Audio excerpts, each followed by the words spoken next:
अतो पृच्छामि संसिद्धि যোগিনায় परमो गुरुम पुरुषर्जो जतकारजं म्रियमानस्य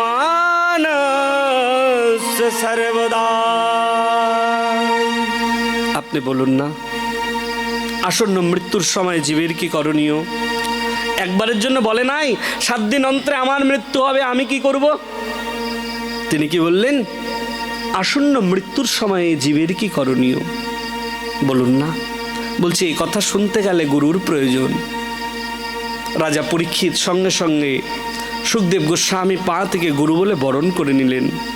আপনি আমার গুরুদেব, বলুন না গুরুদেব কি করব আমি, আর সবাই বা কি করবে? মৃত্যু যদি সম্মুখে থাকে তার কি করা উচিত? সুখদেব গোস্বামী বলতে লাগলেন, পরীক্ষিত মনে রাখবে, এই সংসারের মধ্যে জীবের উদ্ধারের জন্য কেবল একটি মাত্র রাস্তা রয়েছে। সেটি কি জানো? তস্মাৎ ভারত সর্বত্মা ভগবান সর্বহরি শ্রোতবং কৃত্তিবশ্চ মর্তবশ্চ সচ্চতা ভয়ম। এই সংসারের মধ্যে না জীবের সব থেকে সহজ সরল একটা রাস্তা রয়েছে।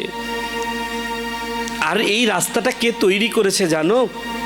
জীবের উদ্ধারের জন্য আমার পিতা কৃষ্ণদ্বৈপায়ন বেদব্যাস একটা গ্রন্থ রচনা করেছেন। সেই গ্রন্থের নাম কি? সেই গ্রন্থের নাম হচ্ছেন শ্রীমদ্ ভাগবত। বলিয়ে ভাগবতে ভগবান কি। আরে বলো না, সবাই দুই বাহু তুলে বলুন রাধে রাধে राधे राधे আর জোরে राधे राधे प्यार से बोलो, प्रेम से बोलो, जय जय श्री राधे।